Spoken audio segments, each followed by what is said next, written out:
আজ 18 জুলাই 2025, 3 শ্রাবণ 1432 বঙ্গাব্দ, 22 মুহররম 1447 হিজরি। জানিয়ে দিচ্ছি বাংলাদেশের স্বনামধন্য কয়েকটি পত্রিকার অনলাইন ভার্সনের শিরোনামসমূহ। প্রথম আলো। জুলাই গণ অভ্যুত্থানের 12 মামলায় অভিযোগপত্র জমা। মতিঝিলের সেনা কল্যাণ ভবনে আগুন। জুলাই গণ অভ্যুত্থান, আমার সোনার কবরটা দেখায় দেন, মইরা গেলেও শান্তি পাব। 21 বছর বয়সেই হওয়া যাবে নির্বাচক পর্যবেক্ষক। ঝালকাঠির আওয়ামী লীগ নেতা ঢাকায় গ্রেপ্তার। উল্লেখযোগ্য আরও কিছু শিরোনাম হচ্ছে: রাজনৈতিক দলগুলো মারামারি করছে শুধু জনগণের সেবা করার জন্য। পুলিশের অভিযানে 24 ঘণ্টায় গ্রেপ্তার 1796 জন। ঢাকা সহ সারা দেশে গত এক সপ্তাহে যৌথ বাহিনীর অভিযানে আটক 328। যুক্তরাজ্যে ভোটদানের বয়স কমিয়ে 16 করা হচ্ছে। অন্যদিকে স্বরাষ্ট্র উপদেষ্টা দুর্বল উল্লেখ করে পদত্যাগ চাইলেন জামায়াতের নায়েবে আমির। চলে যাচ্ছি আমার দেশ পত্রিকায়। সরকারি ওয়েবসাইটে এখনও ফ্যাসিবাদের ভূত। রাষ্ট্রের বিভিন্ন সেক্টরে এখনও ফ্যাসিবাদীরা বসে আছে, এই অভিযোগ বিভিন্ন মহলের।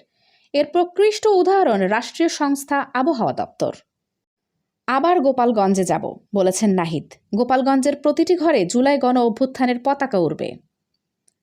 ইসরায়েলের সঙ্গে জোটে মার্কিন আধিপত্যে ধস, উত্থান চীনের। বৈষম্য বিরোধী আন্দোলনের ঘটনায় 12 মামলার চার্জশিট প্রস্তুত।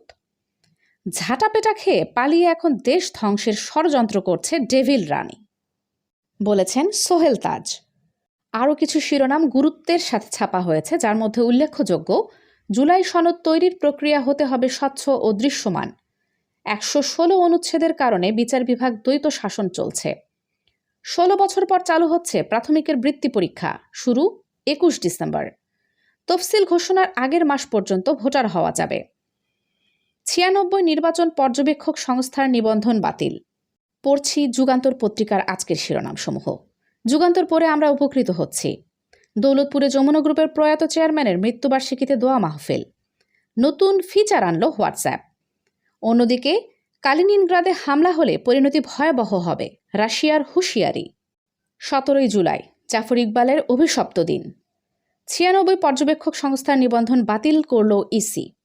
জুলাই গণ অভ্যুত্থানের অন্যতম প্রধান কারণ ছিল বেকারত্ব। জুলাই সনদ তৈরির প্রক্রিয়াটি স্বচ্ছ রাখার নির্দেশ প্রধান উপদেষ্টার।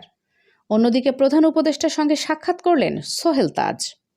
চলে যাচ্ছি নয়া দিগন্ত পত্রিকার পাতায়। মতিঝিল সেনা কল্যাণ ভবনে আগুন, নিয়ন্ত্রণে 5 ইউনিট।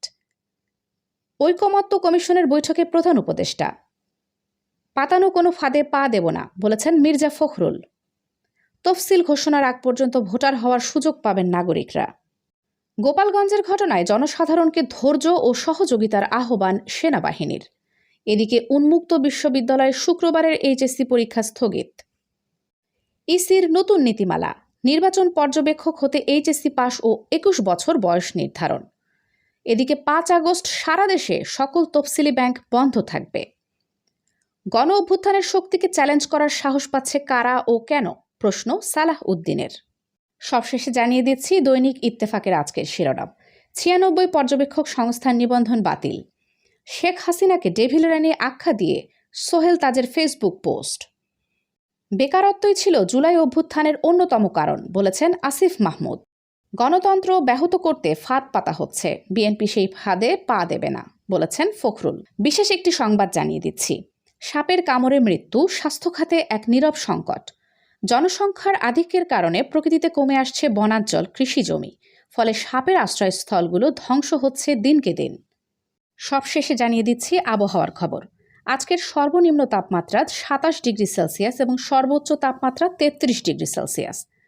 সারা দেশে হালকা থেকে মাঝারি বৃষ্টিপাত হতে পারে।